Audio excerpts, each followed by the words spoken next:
자, 시작합니다. 자, 그러면 그 문장이, 자, 요게 이제 우리가 공장으로 치면은 요게 최종 생산품이에요. 우리 머릿속에서 나오는 최종 생산품이에요. 네이티브 스피커들이. 그러면 얘네들이 처음에는 어떻게 있어요? 하나하나 단어로 어디 들어가 있다라는 거예요. 렉시컨 파트에 들어가 있다라는 거예요. 렉시컨, 어휘를 담당하는 그 부분에 들어가 있어서 걔네들을 이제 하나씩 하나씩 빼가지고 문장을 만들기 시작하는데 어떤 이론과 어떤 작용을 거쳐서 최종적으로 나오는지를 보는데요. 이것을 여러분들이 이제 지금 몰라도 괜찮아요.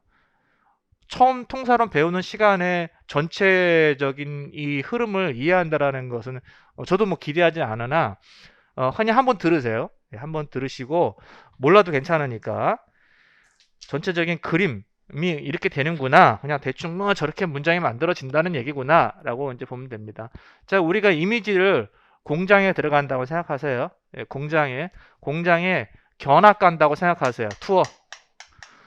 예, 공장에 물건이 어떻게 만들어지나 투어 간다고 생각하시고 한번 보세요. 공장에 딱 들어가니까 공장이 어떻게 생겼냐 하면 이렇게 생겼어요. 어, 저 문장을 어떻게 만드나 보니까 저렇게 생겼어요. 공장이. 그래서 처음에는 이게 공장에 물론 자동차 만드는 거 보면은 무슨 조립부 뭐 판금부 뭐 이런 게 있을 거 아니야. 그죠? 예. 여기도 보니까 이렇게 부서가 있는 거예요. 처음에는 여기에서 완성이 되면 일로 보내고 일로 해서 이렇게 보내는 거예요. 이게 이게 이게 사람의 머릿속에 들어가 있다는 거예요. 이렇게 이런 과정이 이게 그래서 이런 것을 representation 하는 거야. 이렇게 될 것이다. 언어를 만드는데. 그래서 아까 말씀드렸지만은 기본적인 구조를 만들고요. 기본적인 구조를 만들기 위해서 여기에 관여하는 뭔가 이렇게 있겠죠. 예, 관여하는 여러 가지 그 이론들이 있겠죠. 자, 그래서 이렇게 해서 또 여기에도 관여 들어 이렇게 이제 생성 과정을 쭉 거치면서 여기에도 이론이 관여를 해요. 그 다음에 이제 최종적으로 만들어져요. 예, 최종적으로 문장이 만들어져. 자, 요것을 우리는 여기까지만 배울 거예요. 여기까지만 배웁니다. 자, 요것을 PF, LF 있는데 요것은 phonetic form이에요. 근데 요것을 이제 음성화 의문론적인 지식을 가지고 있으면 요것을 거기에 적용해서 소리로 만들어내는 거죠. 소리로 만들어내는 거예요. 이것은 LF는 뭐냐? 로지컬 포뮬라 해가지고 이것의 예, 의미적인 측면을 여기서 다루는 거예요. 그래서 소리와 의미가 이제 결정이 돼서 이렇게 커뮤니케이션이 되는 거죠. 자, 저게 도대체 무슨 얘기냐? 몰라도 괜찮아요. 근데 우리는 여기까지, 요 공정까지는 이해를 하셔야 돼요. 어, 요 부분을 살짝 여러분들이 이제 어드밴스드한 과정에서, 통사론의 어드밴스드한 과정에서 이 부분을 이해를 좀 하셔야 되는데, 이 부분을 살짝 이해할 필요는 있어요. 어드밴스드하게.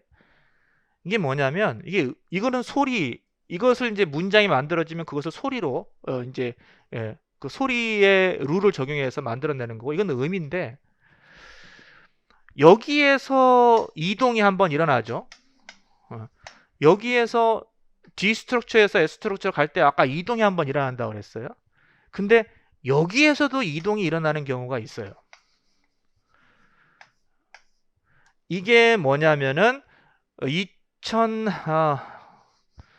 2018년도에 출제됐던 어, 스코프 문제예요. 쉽게 말하면 퀀터파이어 레이징이에요. 퀀터파이어 레이징 들어봤어요? 퀀터파이어 레이징. 퀀터파이어가 뭐예요? 우리나라 말로 뭐예요? 퀀터파이어가 양화사. 그렇죠. 올 이런 거, 올 에브리 이런 거. 이런 것들이 여기서 통사적으로 우리 눈에 보이게 이동하는 것이 아니라 여기서 이동해요. 이게 2018년도에 물론 여기서 디테일한 이론이 아니지만 이러한 퀀티파이어 레이징 같은 거, 이거 스코프 앰비기어티가 퀀티파이어 레이징, 여기 써볼게요. 스코프 앰비기어티가 퀀티파이어 레이징으로 인해서 야기되는 거거든요. 그래서 여기 또 조금 어드밴스드하게 여기까지 요거는 뭐 음성 의문론이니까 음성 의문론에서 우리가 공부하는 거고, 요렇게 해서 전체적인 틀을 이해하시면 되고요. 자, 그러면 이제 하나씩 한번 가볼게요. 자, 첫 번째 구조를 만들어 볼 거예요. 저 문장을 가지고 구조를 만들 건데, 구조를 배우기 전에 우리가 단어, 어휘에 어떤 요소가 들어가 있나 볼게요. 이 어휘가 우리 네이티브 스피커의 머릿속에 있는 그 부분을 렉시컨이라고 했는데,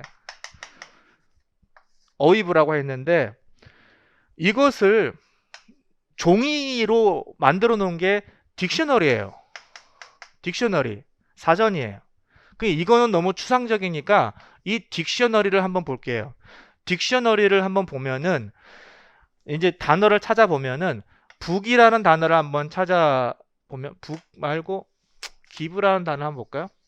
기브라는 단어를 찾아보면은 그 단어 사전에 어떻게 돼 있냐면은 요거 품사 나와 있고, 그쵸? 품사 나와 있고, 발음 끼어 나와 있고, 발음 끼어, 예, 발음 끼어 이렇게 나와 있고, 그 다음에 또 뭐가 있습니까? 의미 나와 있고, 예, 의미 나와 있고, 또 뭐가 있어요? 사전 찾아보면 어떤 정보, 이 사전에서 이것을 찾아보면은 어떠한 정보가 그 사전에 들어가 있습니까? 이건 말 이거 기본이죠. 품사, 그 다음에 발음 어떻게 하는지, 그 다음에 의미가 어떤 건지, 그 다음에 또 뭐가 있죠? 어떤 정보들이 있어요? 사전을 아주 초보적인 수준에서 사전을 보면은 요거밖에 안 보죠. 그러나 조금 영어를 조금 더 본다 하는 사람, 영어를 조금 더 좀 디테일하게 공부한다 싶은 사람들은 이 정보 말고 더 봐요. 그 어떤 정보가 있죠, 그게? 또 다른 정보도 사전에서 확인을 해요. 실제 사용되는 거, 예문, 어, 예문도 보죠. 또 이게 뭐가 있냐면은 기부 같은 동사를 보면은 이런 거 본 적 있나요? 옛날, 지금 요즘에는 어떻게 나오는지 모르겠는데 옛날 사전에는 기부 같은 거 보면은 이렇게 나와 있는 거 본 적 있어요? 본 적 없는 것 같은데 사전에 이런 거 나와 있단 말이에요. 이렇게, 예. 목적어가 두 개 뒤에 나온다. 이 단어는 뒤에 목적어를 두 개 달고 나오는 단어예요. 이 정보까지 준단 말이죠. 이 정보까지.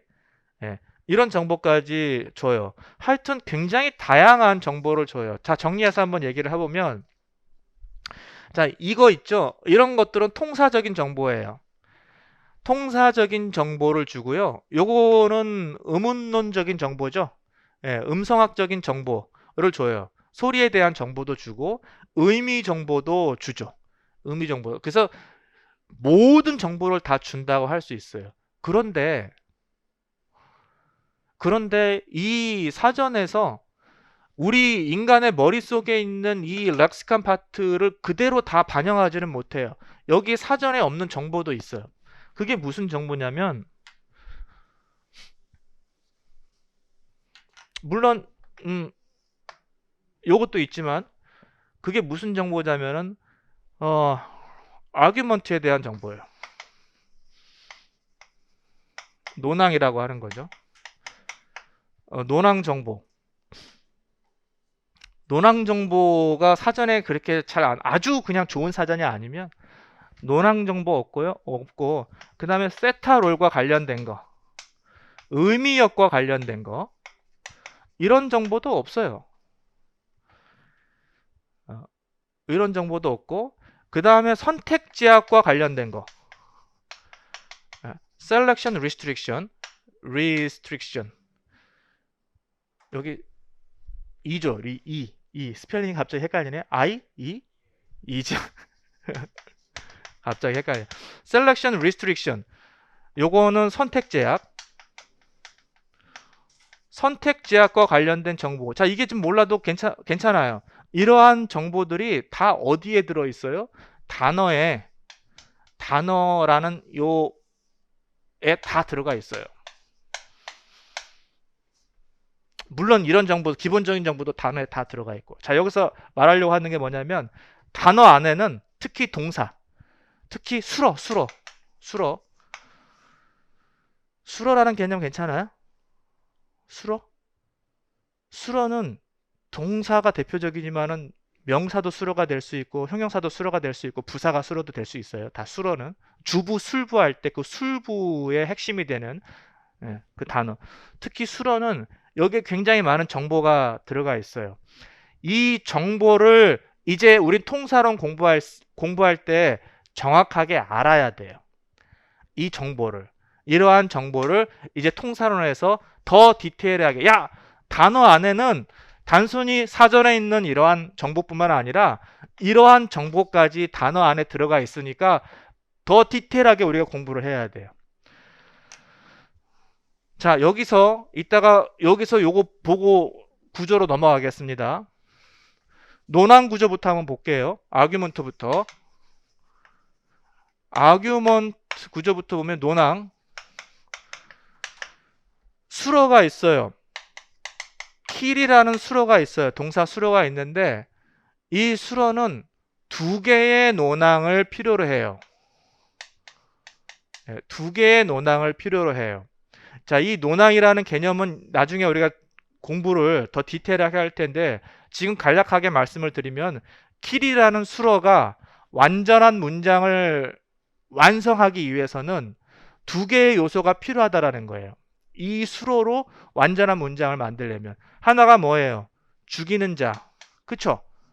죽이는 자든지 죽이는 동물이든지 죽이는 요소가 있고 죽는 요소가 있겠죠. 이 두 가지가 반드시 결합이 돼서 문장이 완성해야 돼. 이게 논항이에요. 이 논항 구조. 그래서 킬이라는 것은 두 개의 논항이 필요하고 논항이 세 개 필요한 것도 있어요. 세 개 필요한 건 뭐죠? 세 개의 요소가 반드시 있어야 돼. 그 어떤 기부 같은 거는 세 개의 논항이 필요해요. put 같은 동사도 마찬가지고.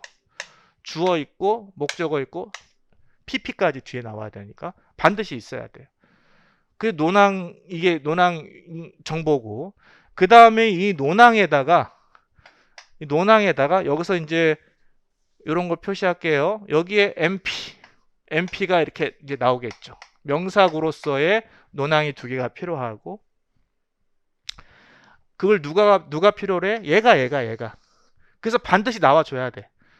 자, 그 다음에 얘가 이 논항이 이제 나왔으면 논항에게 역할을 부여하는 거예요.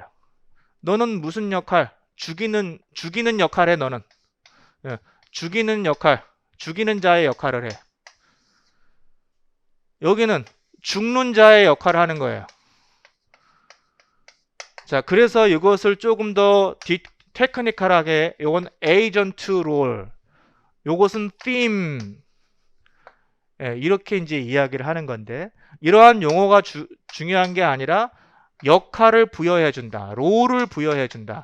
마치 이게 뭐와 같냐면 이 수러가 하는 일이 마치 뭐와 같냐면은 연극 무대의 수러는 감독과 같아요. 연출자와 같아요. 그래서 로미오와 줄리엣이라는 내가 연극을 만들고 싶다, 연출하고 싶다 그러면은 반드시 필요한 건 남자와 여자예요.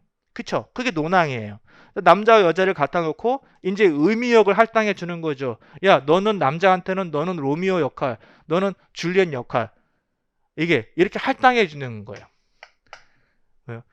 이 문장을 해석할 때 절대 여기 뒤에 있는 MP가 죽이는 자로서 해석이 될 수가 없죠. 절대 얘가 죽는 자로서 해석이 되지 않아요. 왜 그렇게 해석이 안 되죠? 역할을 할당해 주기 때문에. 그게 이게 세타롤 이론이에요. 논항이 이렇게 나오면 안 돼요. 논항 3개를 주면 안 돼요. 왜냐하면 이 킬이라는 것은 두 개의 논항에 두 개의 의미역만 할당해 줄 수 있기 때문에 할당을 받지 못하면 이 문장은 절대 입 밖으로 나오지 못합니다. 바로 이러한 정보, 이러한 정보가 수로 안에 다 들어가 있어요. 수로 안에. 자, 이런 것들을 이제 그러면 우리가 지금 요 시점에서 디테일하게 여러분들이 고민할 필요는 없고, 단어 안에는 문장을 만들기 위한 아주 중요한 정보들이 안에 들어가 있구나. 요 정도 잡아갑시다. 요 정도 단어 안에. 그래서 우리가 실제로 영어 공부할 때 동사를 정확히 알아야 된다 맨날 이런 말 하잖아요. 그게 뭐예요? 동사 안에 있는 정보를 제대로 좀 알고 사용하자 그 말이잖아요. 그 정보. 그게 논항 정보, 의미역 정보. 자, 그런 것들 볼 수 있고요. 자, 이제 이렇게 해서 아까 이렇게 만들고자 하는 문장이 이제 단어 수준에서 우리 그 어휘부에 있을 거예요. 자, 이것을 구조로 만들어야 되는데, 구조로 만들 때 필요한, 구조를 어떻게 만들어요? 그냥 대충 갖다 붙여요? 아니요. 이러한 룰에 의해서 만드는 거예요. 이러한 구조를 만드는 룰이 프레이즈 스트럭처 룰, PS 룰이라고 해서 구구조 규칙이라고 해요. 구구조, 프레이즈 구조를 만드는 규칙. 이 규칙에 의해서 이제 구조를 만들기 시작합니다. 그래서 MP는 이게 이제 이렇게 해석하면 돼요. MP는 어떻게 만들어져요? 명사가 반드시 있어야 되고, 뒤에 뭐 PP 있어도 되고 없어도 되고, 뭐 이런 식으로. 이런 것들은 우리가 뭐 학교 문법에서 많이 다뤘던 게 이해할 수 있죠. 또 MP는 이렇게만 만들어져요? 아니요. MP는 디터미너 있고 더 북처럼 디터미너 있고 명사 이렇게 이제 만들어질 수 있어요. 부사구는 어떻게 만들어져요?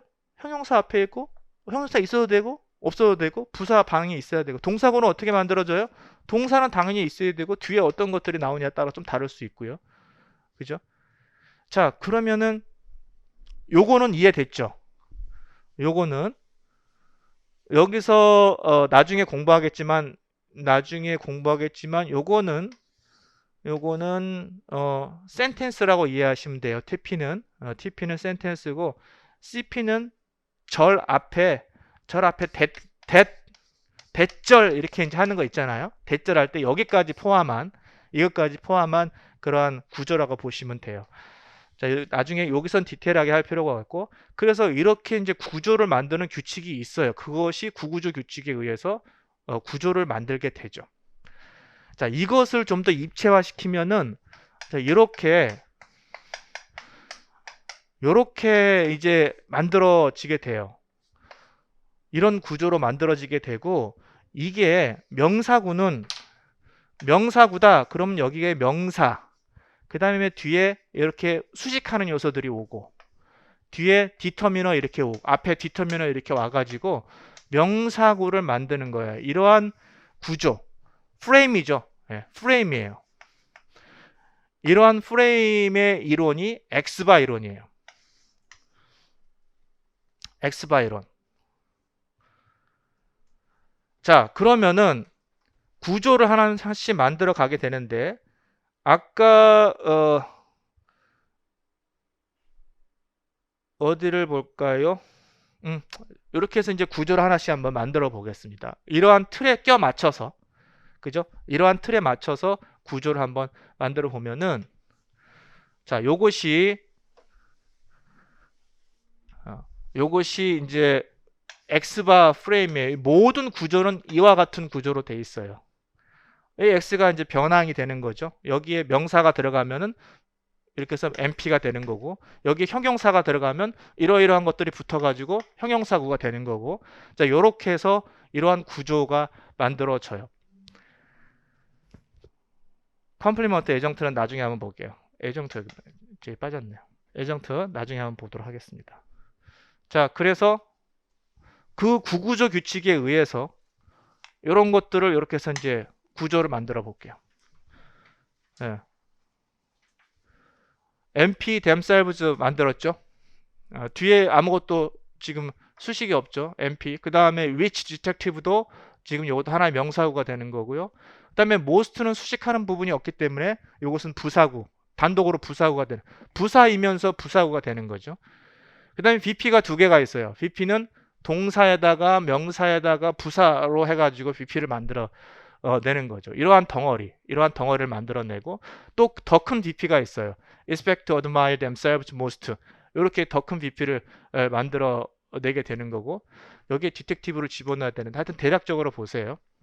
그 다음에 이건 문장이라고 그랬어요. 문장을 더 큰 요소로 이렇게 만들어내고 자 이렇게 해가지고 이러한 구조를 통해서 이런 문장을 이제 생성을 해내게 되는 겁니다. 이렇게 you 그 다음에 요건 시제를 이야기해요. tense 그 다음에 expect which detective to admire themselves most 요런 문장을 만들어내게 되는 거예요.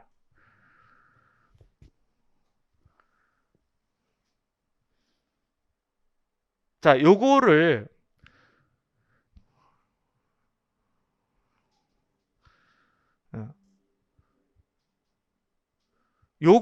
아까 구조화 시키면은 이렇게 만들어지는 거죠. CP 다음에 여기에 TP. 요 TP가 문장이라고 그랬어요. 문장. 여기서 TP가 나오고 T가 나오고 T 여기가 시제예요. 텐스 나오고. 그래서 요 자리에 이제 U가 들어가게 되는 거죠. 요 자리에 MP가 요 자리에 MP U가 요 자리에 들어가게 되는 거예요. 그 다음에 여기에 BP가 들어가게 되는 거죠. BP가 들어가고 이렇게 해서 어떻게 들어갑니까? 이렇게 expect가 이 자리에 들어가고 이렇게 해서 구조적으로 B 다음에 TP 요 expect 다음에 또 TP가 이렇게 나오죠. 문장이 내포절이 나와요. 여기 TP가 또 반복되면서 이렇게 해서 그려져 가지고 이러한 문장의 구조를 만들기 시작해요. 그래서 통사론에서 중요한 요소는 문장이 우리 눈에 보일 때는 이렇게 선형적으로 단어가 일직선으로 이렇게 나열이 되어 있지만 사실은 우리 머릿속에 보면은 이렇게 계층적으로 나열이 되어 있다라는 것을 계속 강조하면서 이야기를 해요. 계층적으로.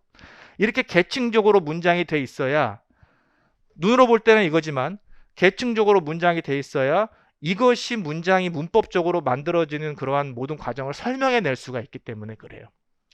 계층적으로. 자, 이때 앞으로 우리는 수용도, 이걸 수용도라고 하거든요. 트리 다이어그램. 수용도를 저 혼자 굉장히 많이 그려볼 거예요. 그럼 여러분들은 공부하실 때 문장의 수용도를 많이 그려보세요. 집에서 혼자 여러 번 아주 익숙하게 여러 번. 왜 그러냐면 이 수용도는 시험에 나오지는 않아요. 시험에 수용도를 이렇게 그려라 하고 나오지는 않는데 이러한 문장의 구조를 기본적으로 상정하고 이렇게 지문의 스토리라인을 쭉 지문을 나열할 수가 있기 때문에 기본적으로 우린 통사론을 배우는 사람들은 이러한 구조가 어떻게 만들어져 있는지를 머릿속에 잘 알아야 돼요. 그러니까 많이 그려보세요. 네, 많이 그려봅니다. 자, 처음에는 안 그려져요. 우리가 이제 공부를 하면서 이러한 구조를 계속 그려보는 연습을 하게 될 겁니다. 자, 어쨌거나 이러한 구구조 규칙에 의해서 이렇게 만들어져요. 자, 그 다음에 이렇게 약간 만들어졌죠? 자, 그 다음에 이제 의미역 할당을 할 거예요. 의미를 줘야 되겠죠. 누가 줘요? 수로가. 세타로를 할당해줘요. 수로가 논항에게 의미역을 할당해줘요. 수로가 논항에게 의미역이라니까 좀 어려울 수 있는데 그냥 네가 죽이는 애야. 네가 죽임을 당하는 애야. 이 정도의 그 역할을 주는 거예요. 역할 분담을 해주는 거예요. 자, 수로가 어디 있습니까? 요거 요 두 개가 있죠. 자, 그러면 우리가 공부할 때 expect는 논항이 몇 개 필요해요? expect라는 동사를 사용해서 문장을 만들려면은 반드시 필요한 요소가 뭐가 있을까요? 아까 kill이라는 수로를 사용해서 문장을 완성할 때 그 필요한 논항은 두 개라고 그랬어요. 앞에 주어 NP하고 뒤에 있는 거. 그래서 죽이는 자하고 죽임을 당하는 자의 의미 역할을 준다 그랬어요. 얘는 지금 어떤 그 논항이 몇 개 필요할까요? expect는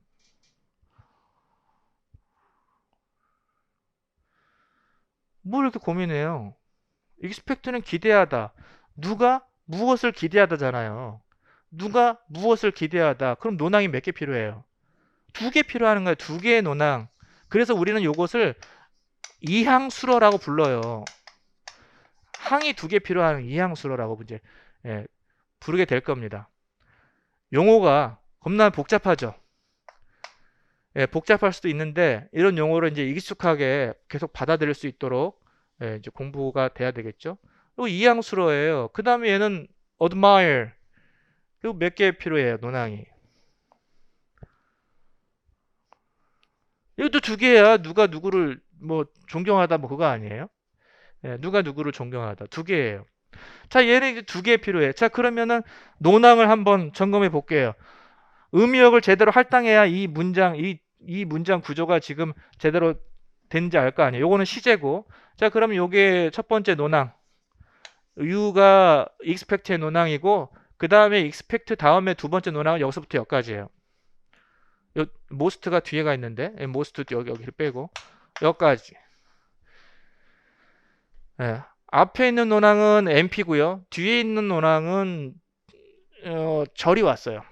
clause가 논항으로 쓰인 겁니다. 자, 무슨 의미역을 할당해 주는지는 중요하지 않고요. 우리는 여기서 그건 중요하지 않고 어쨌거나 의미역을 두 개의 논항이니까 두 군데다가 의미역을 할당해 주면 돼요.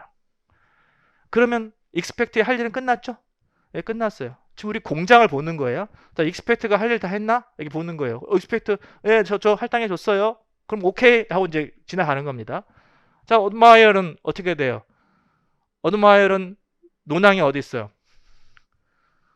요거 which detectives가 하나의 논항이고요. themselves가 지금 두 번째 논항이죠. 반드시 있어야 되죠. 그러니까 이제 두 개 논항에다가 각각의 의미역을 할당해 주는 거예요. 세타롤 이렇게 번데기 모양으로 할게요. 세타롤 할당해 줘요. 그래서 저 여기 쭉 지나가면 admire 너 의미역 다 할당했어? 논항에다가 그러니까 할당 다 했대. 그럼 오케이 통과 이렇게 이제 가는 거예요.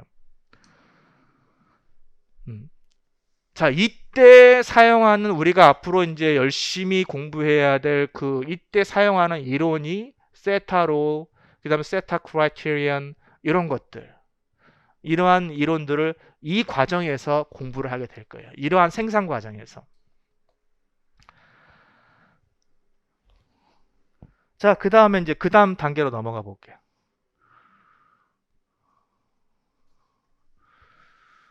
요걸 한번 볼게요. 요거는 당구장 표시하고 한번 얘기해 볼게요.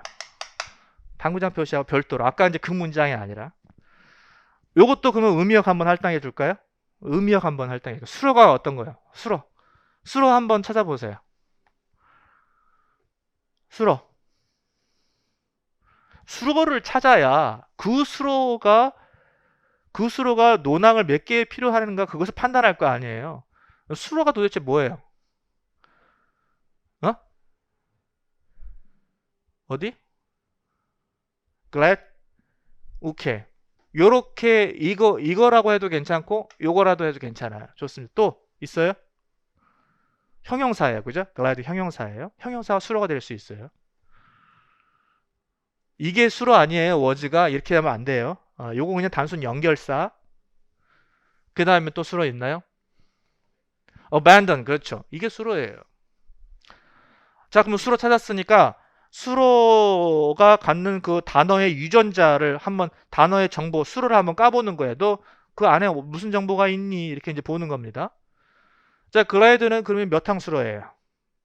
문장을 완성하기 위해서 필요한 요소, 반드시 필요한 요소가 몇 개 있어야 될까? 뭐 어떤 품사가 필요한 게 아니라 몇 개가 있어야 될까? 반드시 의미적으로 완성할 때.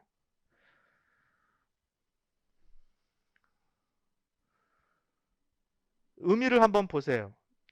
기쁜이잖아요. 그죠? 그러면은 기쁜으로 완성하려면은 어떻게 해야 돼? 기뻐하는 것과 기뻐하는 것에 대한 이유가 있어야 될 거 아니야. 자, 그런 게 몇 항수로예요? 2항수로예요. 이항수로입니다. 자, 그러면 여기에다가 이 논항에다가 여기가 이항수로예요. 예. 그래서 좌니 기뻐하는 거고요. 그 기뻐하는 이유는 to abandon the investigation이에요. 예. 그 조사를 포기하는 거 때문에 좋은 거야. 자, 그러면 이게 이제 논항에다가 의미역을 할당해 주는 거예요. 너 glad 의미역 할당해 줬어? 예, 할당해 줬어요. 그럼 통과. 제대로 할당했어. 너 glad가 이항수로인데 두 개 의미역, 두 군데다가 의미역 다 할당했지? 네. 좋아. 통과. 자, 그 다음에 abandon은 어떻게 되는 거야? 몇 항수로? 얘가 포기하다니까. 이항이야. 누가 무엇을 포기하다 이렇게 의미가 들어가야 되잖아요. 이항수로예요. 자, 그러면 이제 논항 찾아볼게요. 논항, 어벤던의 논항이 뭐가 있어요? 어? 자, 아까 여기에서 요거를 잠깐 설명하다 말았는데 세타 크라이테리아는 기본적으로 뭐냐면 하나의 논항은 하나의 의미역만 받을 수 있어요. 욕심이 많아가지고 한 개의 논항이 난 두 개 의미역 받을래.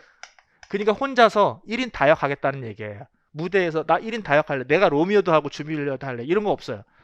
한 사람은 한 사람의 의미역만 갖는 그게 세타 크라이테리언이에요. 자, 그걸 이게 의미역 기준이에요. 의미역을 노랑의 의미역을 할당받는 그 기준을 이야기해 주는 거예요. 자, 그럼 다시 뒤로 돌아가서 이거 지워버리고 헷갈리니까. 자, 어벤더는 이항수로라고 했어요. 그러니까 지금 아까 하나의 논항이 뭐냐니까 잔이라고 했잖아요. 그러면 잔은 아까 의미역 하나 받았는데 또 받아? 그러면 세타 크라이테리언을 위반하게 되는 거예요. 그러면 이 문장 입 밖에 못 나가. 근데 사실 이 문장은 정문이에요. 예. 최종적으로는 정문이에요. 입 밖에 못 나가는 거예요. 얘가 아까 무엇 위반해서 세타 크라이테리언의 점검을 여기서 에러 난 겁니다. 그럼 다시 빠꾸 들어가야 되는 거예요. 그럼 어떻게 들어가는 거죠? 일단은 얘가 하나의 논항이 되는 거죠. 이 MP가 하나의 논항이니까 여기다가 의미역 하나 주고 그 다음에 또 하나를 어떻게 줘야 되냐? 줄 데가 없어요. 그러니까 통사론에서는 무엇을 상정하냐면 요 사이에 주어, 눈에 보이지 않는 주어가 있어요. 얘한테 의미역을 할당해 준다. 이제 이렇게 이야기하는 거예요.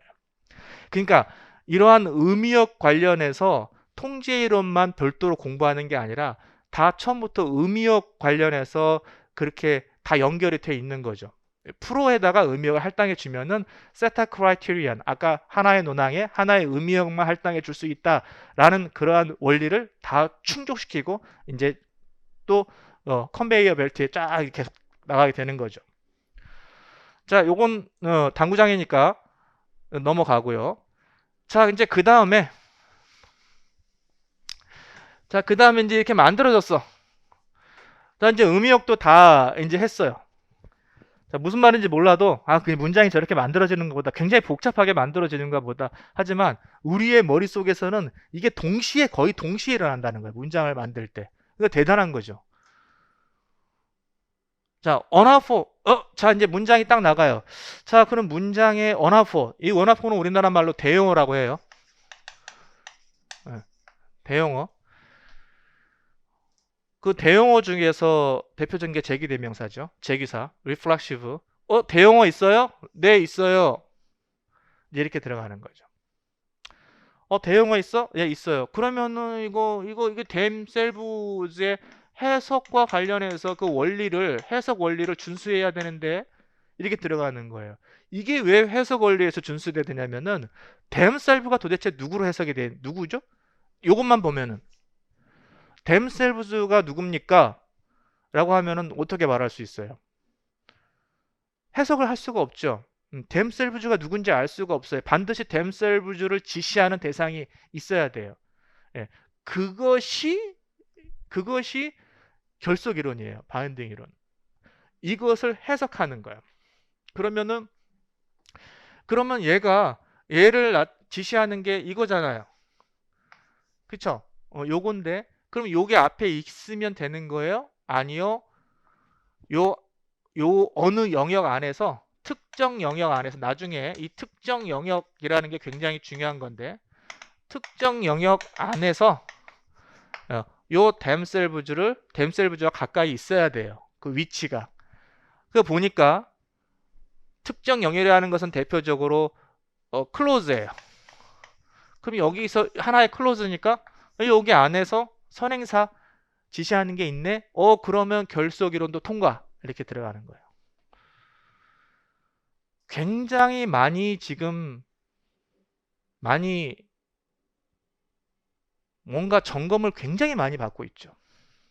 자, 이 상태에서 통과 해가지고 드디어 뭐가 완성된 거예요? D 구조가 완성이 된 거예요. 드디어 이제 D 구조가 완성이 됐어요. 그 완성된 구조를 한번 볼게요. 아까 우리가 처음에 발화가 됐던 이것은 which detectives do you expect 이렇게 나가는 문장인데 D 구조에서 만들어지는 이 문장은 어떻게 만들어졌어요? 이제 이러한 원리에 의해서 you expect which detectives to admire 이렇게 해서 만들어졌어요. 이게 만들어졌습니다. 자, 그러면 아까 우리가 지금 그 모델 있죠. 문장이 만들어지는 모델이 D 구조에서 S 구조로 간다고 그랬는데 여기 이 공정을 본 거예요. 이 공정을. 자, 여기서 이쪽으로 가는 과정을 계속해서 한번 볼게요. 자, 공정을 잘 보세요. 이게 통사론 전체예요. 통사론 전체입니다. 자, 여기서 일로 가는 거 이제 봅니다. 여기서 이제 문장이 이렇게 있어서 옮겨가요. 자, 여기서 딱 보니까 케이스 필터라는, 예, 케이스 필터링 하는 거 있죠, 우리가. 케이스를, 야, 너 MP가 격이 있나 보는 거예요. MP가 격을 갖고 있나. 우리가 학교 문법에서 뭐라고 해요? 주어는 주격, 목적격 이렇게 이야기하죠. 그런데 학교 문법에서는 대명사가 격을 갖고 있잖아, 주로. 대명사가. 근데 통사론에서는 대명사뿐만 아니라 모든 MP, 모든 MP가 모든 MP가 격을 가지고 있어야 돼요. 그게 원리예요. 이 원리. 모든 MP가 격을 가지고 있어야 돼요. 그래서 MP를 다 점검하는 거예요. 자, 그럼 여기 봅시다. Every overt MP. 오버트라는 것은 눈에 보이는 거예요. 눈에 보이지 않는 MP도 있나요? 예, 아까 있었잖아요. 프로. 눈에 보이지 않는 MP 있었죠. 이런 거 말고 모든 overt MP는 must be assigned abstract case. abstract은 나중에 이야기합시다. 케이스를 할당 받아야 되는 거예요. 즉 쉽게 말하면 케이스를 누구로부터 받는 거예요. 지가 갖고 나오는 게 아니라 누구로부터 할당 받는 거예요. 누구로부터 할당 받는지는 나중에 이야기합시다. 지금은 그래서 누구로부터 할당 받아가지고 그 격을 딱 갖추고 있는지 보는 거예요. 그러면은 여기서 MP를 한번 찾아볼까요? MP가 격을 제대로 받고 있나 한번 봐야 되니까. MP 어디 있어요? 얘기 한번 해보세요. MP U U가 하나의 MP죠. 그 다음에요. 대명사는 무조건 MP예요. 또요. 웨치 디텍티브도 요거 MP죠. 요것도 MP. 또요. 요것도 MP죠. 그렇죠? 세 개의 MP가 딱 걸리는 거야. 이제 케이스 필터에 딱 걸리는 겁니다. 자, 그러면 U부터 체크 한번 해볼게요. 또 U 격 있어? 또 격 있대. 누구한테 격 받았어? 시제로부터. 시제로부터 격을 할당 받습니다.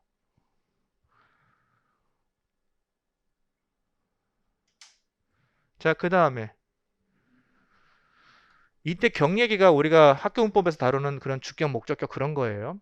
그래서 이 she 이런 것들은 주어 자리에 있으니까 주격 이렇게 이야기하는데 통사론에서는 시제가 이 텐스 요소가 애한테 격을 할당해 줘가지고 그 할당된 그러한 모습이 she 주격이 되는 거예요. 아주 정말 깊게 들어가죠. 격 받았어요. 누구로부터? 시제로부터. 왜 시제로부터 받아요? 이건 나중에 이제 디테일하게 공부하겠습니다. 자, 그 다음에 얘는 누구로부터 격 받죠? 자, 여기서 하나 질문. which detective는 expect의 목적어예요? 아니면 admire의 주어예요? admire의 주어예요. 학교 문법에서는 목적어라고 목적어, 목적보어 이렇게 얘기하죠. 자, 이때 which detective는 여기 아까 expect가 이항수로로서 하나의 clause를 논항으로 갖는다고 그랬잖아요.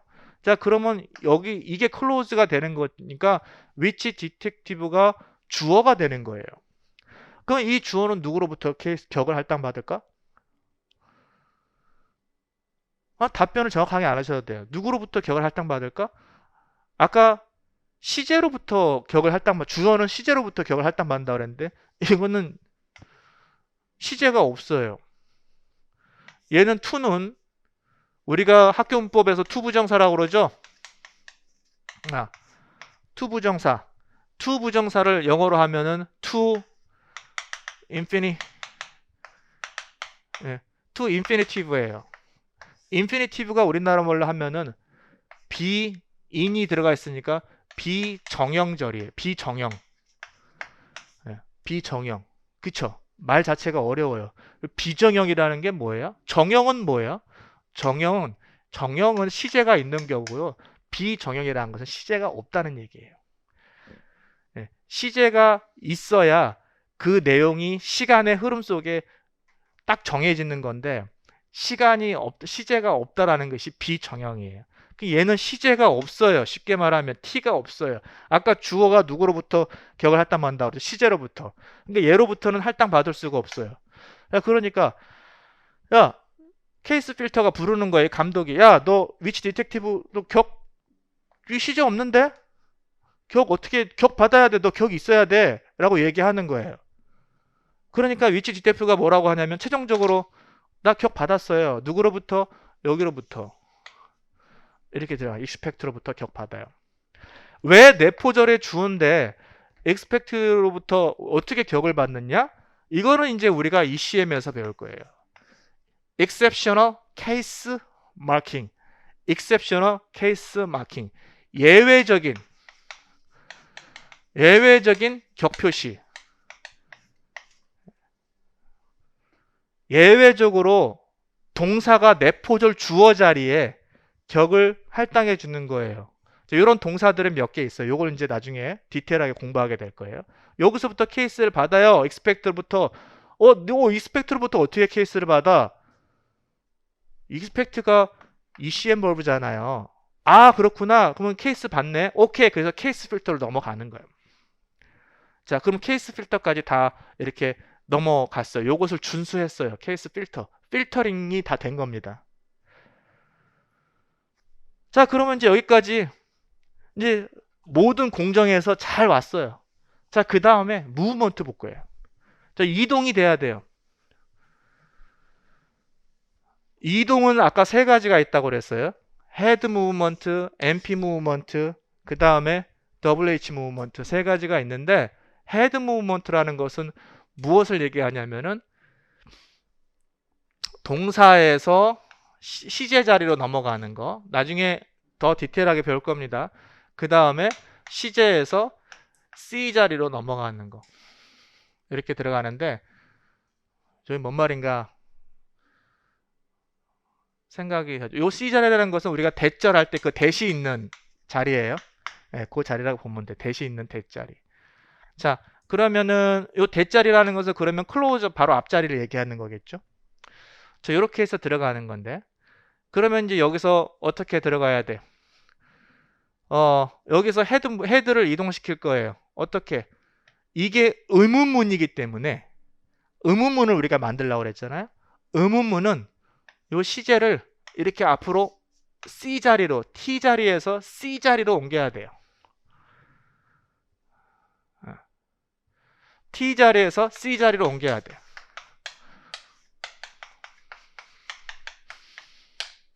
여기가 시제가 있었거든요. 여기서 이 자리로 이렇게 옮기는 거예요.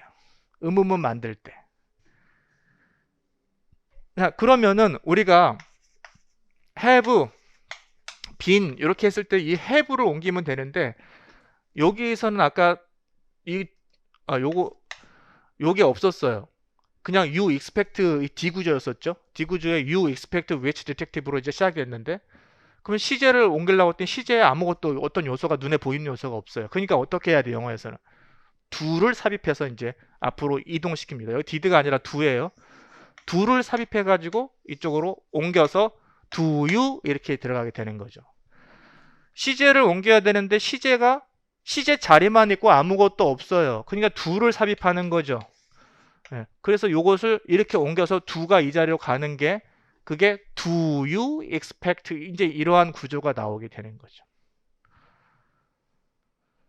자, 그러면 head movement까지 다 의문문에서 필요한 이동까지 했고요. 그 다음에 MP를 이동시켜야 되는데 MP 이동의 이유는 뭐냐면 오늘 2시간이면 끝날 것 같아요.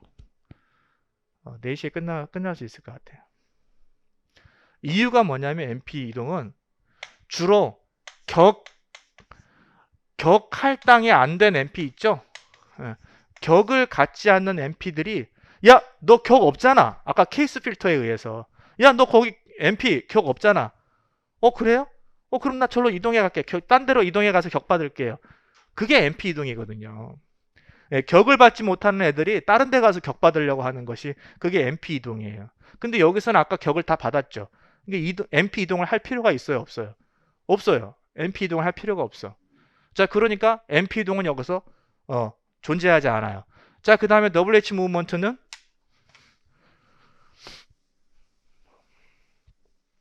얘가 이제 WH 무브먼트가 아까 이 자리에 있었죠. 위치 디텍티브가 이 자리에 있었는데 이 자리에서 일로 이동하게 되죠.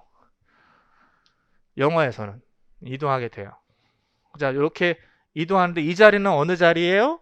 아까 이 자리는 어느 자리? C 자리에서 C 자리, C 요 자리로 이동해요. 여기가 이제 두가 이동해서 이렇게 두가 같고 여기가 WH 워드가 요 자리로 이제 이동하는 거예요. CP의 이 자리로.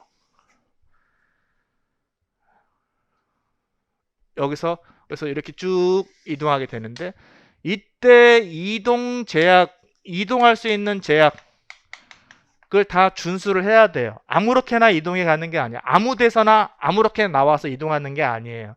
이때 이러한 제약 restriction을 다 준수를 해야 됩니다. 이러한 제약들도 우리가 이제 어떤 제약이 있고 그러한 제약을 준수해서 앞으로 옮겨갔는지를 차근차근 보게 될 겁니다. 그래서 앞으로 이동해서 which detective 결국은 이렇게 블라블라블라블라 한 이 문장이 완성이 된 거예요. 드디어 그래서 여기까지 온 공정을 본 거예요. 여기서 이렇게 쭉 여기까지. 이러한 과정이 어디에서 일어나요? 네이티브 스피커의 머릿속에서 일어난다는 거예요. 자, 그 다음에 이제 문장이 만들어졌으면 이제 입으로 우리의 조음 기관을 활용해 가지고 입으로 발화를 시켜야 되는 것이 어디에서 phonetic form에서 여기서 이제 작용이 하고 의미는 LF에서 관할을 해서 소리와 의미까지가 다 붙어지게 되는 거죠. 이렇게 해서 이제 문장이 완성이 되는 거예요.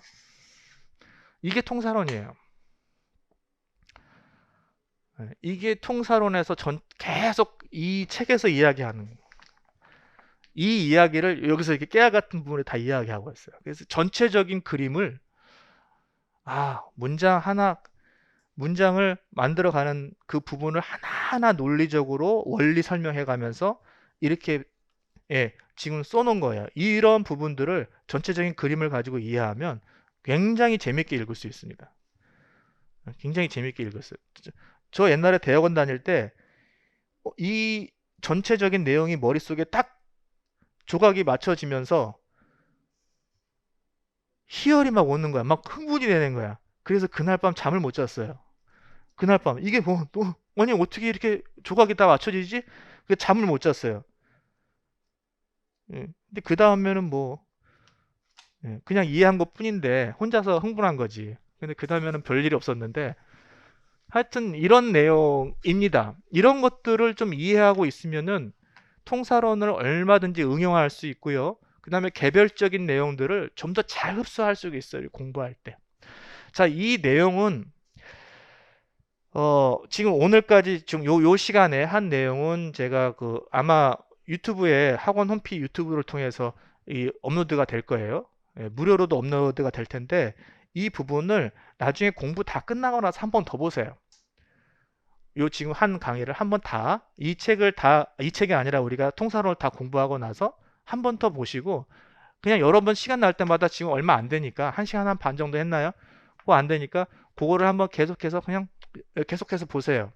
그래서 전체적인 흐름을 다 머릿속에서 집어넣고 개별적인 내용까지 이해 한번 개별적인 그 그림까지 이제 디테일하게 맞춰갔으면 좋겠습니다. 음, 자, 이렇게 예, 볼 거고요. 자, 그래서 오늘은 문장 어떻게 생성이 되는가 이 부분은 여기까지 하고 그리고 이제 다음 주부터는 교재를 가지고 본격적으로 이제 한 단계 한 단계 한 단계 도대체 무슨 일이 일어나는지 그 부분을 디테일 공부하고 외울 거는 외우고 표현 공부할 건 표현 공부 한번 해보고 그렇게 수업을 계속해서 진행하도록 하겠습니다. 자, 여기까지 하겠습니다. 수고하셨습니다.